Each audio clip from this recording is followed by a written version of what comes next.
Pwede po natin itong pakinabangan sa pamamagitan ng pagpapakain po natin sa ating mga alagang mga hayop. Sa lakas po ng makina niya, kaya po niya ang ganito kalalaking mga sanga.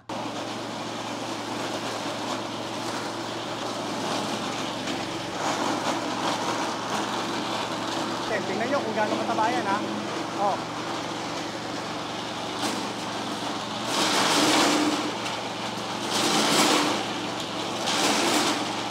Pakita ko po sa inyo kung gaano po kalakas ang ating shredder machine. Ito po, isasample po natin tong mga gulay-gulay na galing po sa palengke. Kanina samantalang ako po ay namalengke, nang hingi po ako sa mga suki po natin dyan ng mga tira-tirang mga gulay. Pwede po natin itong pakinabangan sa pamamagitan ng pagpapakain po natin sa ating mga alagang mga hayop. Kasi kung ito po mismo ang ibibigay ko sa aking mga alagang bibi, hindi po nila kinakain eh.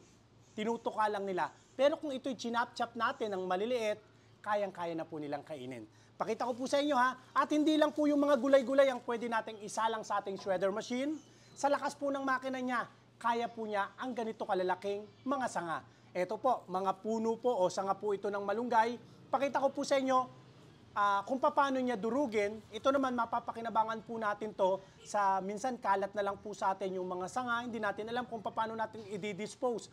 Pwede pa rin natin itong pakinabangan sa pamamagitan ng pagdurog po sa kanya, madali po siyang mabulok. Sa gayon, magagamit naman po natin siya sa organic farming. Alam nyo, ang Diskarte Pinoy TV, tayo ay pro-kalikasan. Gusto natin kaysa sunugin, pakinabangan po natin. Kagaya nito, kaysa itapon, mapakain po natin sa ating mga alagang mga hayop, magiging organic pa po ang kanilang mga karne. Pakita ko po sa inyo ha, pakishare nyo yung video po natin sa mga kamag-anak o sa mga kakilala po ninyo. Try po natin.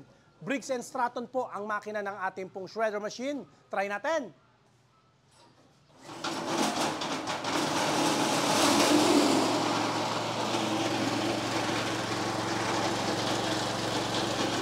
Try natin ha.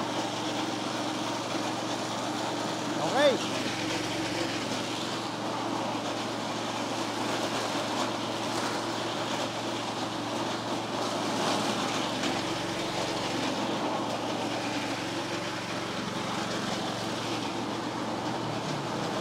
Kailangan lang natin ng pansalaksak.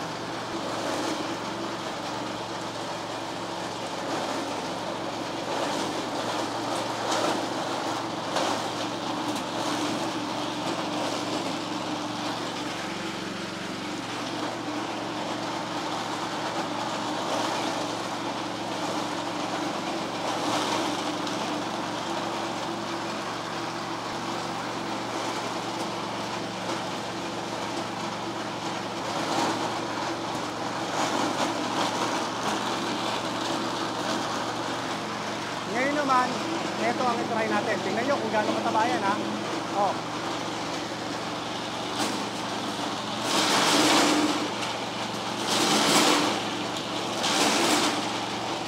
Okay.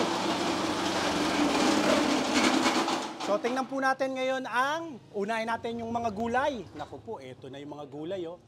Putol-putol na yung mga gulay. May katas-katas pa. Talagang pag-aagawan po ng ating mga alagang mga hayop. May mga baboy kayo na Tagalog, native, okay na okay po ito. Makapagpo-produce po tayo ng mas mainam pong mga karne dahil hindi masyadong mataba, malaman at malasa dahil organic po siya. Yan, mas makakatipid pa kayo. At ito naman po yung kanina, oh, tinry natin kanina sa mga sanga. Tingnan nyo yung sanga, durog po siya. Oh. Sa lahat po ng mga interesado, ang presyo lang po niyan mga kadiskarte ha, 33,000 lang po yan mga kadiskarte. Ako sinasabi ko po ang presyo, hindi uso rito ang PM Send or check your inbox. Ako, pwede nyo pong i-canvas ang mga unit na atin pong ina-advertise. Hindi ko kayo gagawing manghuhula o kaya ay PM Send, check your inbox o kaya PM is the key. Otherwise, sasagutin din naman natin eh. Pero bakit ayaw pa nating sabihin ang presyo sa ating mga customer? Sa akin, diretsuhan po tayo mga kadiskarte. At ang higit sa lahat, ang ating pong makina, tingnan nyo po, ang makina natin, hindi basta-basta po yan. Briggs & Stratton po yan. Yan. Briggs & Stratton, napakatibay na makina po yan. Salamat po. Order na po sa atin to ni Boss Elser. Papadala pa po natin to sa Camarines Sur, sa Bicol po. Maraming salamat po sa inyo mga kadiskarte. Pakishare nyo naman po ang ating video sa mga kakilala o sa mga kamag-anak po ninyo sa tingin nyo po nangangailangan ng ganitong machine. Ingatan nawa po kayong palagi ng Panginoon. God bless po.